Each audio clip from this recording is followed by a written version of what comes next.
കൊട്ടിഘോഷിച്ച് ഉദ്ഘാടനം നടത്തിയ കൊല്ലത്തെ അഷ്ടമുടി ക്രാഫ്റ്റ് സെന്റർ ഇന്ന് അനാഥം.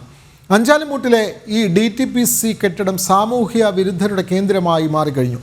സ്ഥലത്ത് പോലീസിന്റെ പരിശോധന ശക്തമാക്കണമെന്നും പുതിയ സംവിധാനങ്ങളിലൂടെ പ്രശ്നത്തിന് പരിഹാരം കാണണമെന്നുമാണ് നാട്ടുകാരുടെ ആവശ്യം.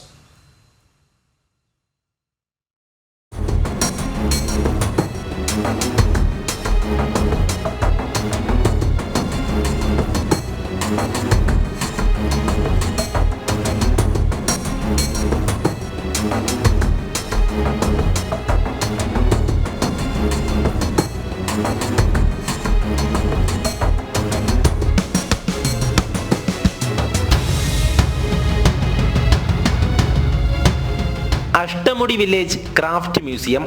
സ്ഥലത്തെ വീരഭദ്രസ്വാമി ക്ഷേത്രത്തിന് സമീപമാണ് DTPCയുടെ ഈ കെട്ടിടമുള്ളത്.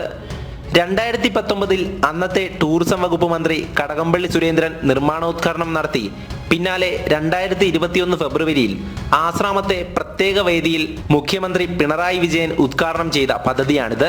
4 വർഷങ്ങൾക്കിപ്പുറം കായലരികിൽ പൊട്ടിപ്പൊളിഞ്ഞ ഈ കെട്ടിടം അനാഥമാണ്.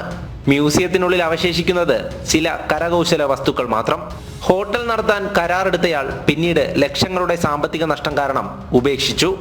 നിർമ്മാണത്തിലെ വീഴ്ച മൂലം ശോചനീയാവസ്ഥയിലുള്ള കെട്ടിടം നേരമിരുട്ടിക്കഴിഞ്ഞാൽ സാമൂഹ്യ വിരുദ്ധരുടെ കേന്ദ്രമാകും.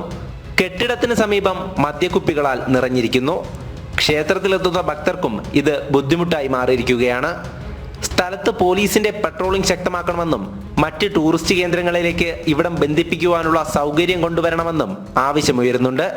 മദ്യക്കുപ്പികളുടെ ഒരു കൂമ്പാരമാണ് കാണാൻ കഴിഞ്ഞത്. ഇപ്പോൾ മദ്യപന്മാരുടെ ഒരു കേന്ദ്രമായിട്ട് ഈ പരിസരം DTPCയുടെ പരിസരം മാറിക്കഴിഞ്ഞിരിക്കുകയാണ്.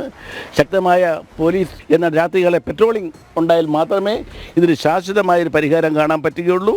CCTV ക്യാമറകൾ നശിപ്പിച്ച നിലയിലാണ്. ക്രാഫ്റ്റ് മ്യൂസിയം എന്ന് ആലേഖനം ചെയ്ത ബോർഡും തകർന്ന നിലയിൽ. കാറ്റ് വീശുമ്പോൾ കായലിലെ വെള്ളം കെട്ടിടത്തിനുള്ളിലേക്ക് അടിച്ചു കയറും. മദ്യപാനികൾ ഉപേക്ഷിക്കുന്ന കുപ്പികൾ കായലിനരികിലെ പാറകളിൽ തട്ടി ചില്ലുകളായി മാറുമ്പോൾ ഭക്തജനങ്ങൾക്ക് അപകടമുണ്ടാകാതിരിക്കാൻ ക്ഷേത്ര ഭാരവാഹികൾക്ക് തന്നെ അത് മാറ്റേണ്ടി വരുന്നു. ഞങ്ങളുടെ അമ്പലത്തിൽ ഈ ബാഹുബലിക്ക് നടത്താറുണ്ട്, ഉൾനേച്ച് നടത്താറുണ്ട്.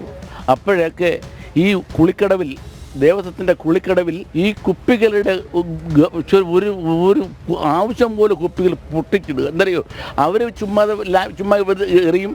അത് വെള്ളത്തിൽ കിടന്ന് അങ്ങോട്ടും ഇങ്ങോട്ടും അടിച്ചടിച്ച് പൊട്ടും. ഞങ്ങൾ ദേവത്തിൻ്റെ ഭാരവാഹികളും ഈ ജോലിക്കാർ നിർത്തിയാണ് കിൻഡൽ കണക്കിന് കുപ്പിച്ചില്ലാണ് ഓരോ വർഷവും എടുക്കുന്നത്. കുറേ മ്യൂസിയത്തിൽ ശരിക്കും ഉണ്ടായിരുന്നു, കുറേ ചിലവാക്കി കഴിഞ്ഞു. ഇപ്പോഴും നമുക്ക് പുറമെ നിന്ന് കാണാൻ പറ്റും കുറേ അധികം ക്രാഫ്റ്റ് ചെയ്ത സാധനങ്ങൾ അവിടെ ഇപ്പോൾ ഇരിപ്പുണ്ട്. അതെല്ലാം ചില വർഷങ്ങൾ കുറേ 4-5 ആയതാണ്. 2021 ഉദ്ഘാടനം ചെയ്തത്. അപ്പോൾ 2001 പോയിട്ട് 4 വർഷം കഴിഞ്ഞിരിക്കുകയാണ്. അതെല്ലാം മിക്കവാറും ഒരുവിധം കേടായിക്കൊണ്ടിരിക്കുകയാണ്. ക്രാഫ്റ്റ് മ്യൂസിയത്തോടൊപ്പം സെയിൽസ് എംപോറിയം എന്ന ആശയമാണ് പദ്ധതിയിലൂടെ ലക്ഷ്യമിട്ടത്. 44 ലക്ഷം രൂപ ചിലവഴിച്ചാണ് പദ്ധതി നടപ്പിലാക്കിയത്. എന്നാൽ ഇന്നത്തെ ക്രാഫ്റ്റ് മ്യൂസിയത്തിന്റെ അവസ്ഥ കണ്ട് പ്രദേശവാസികൾക്ക് പോലും സഹിക്കാനാവുന്നില്ല.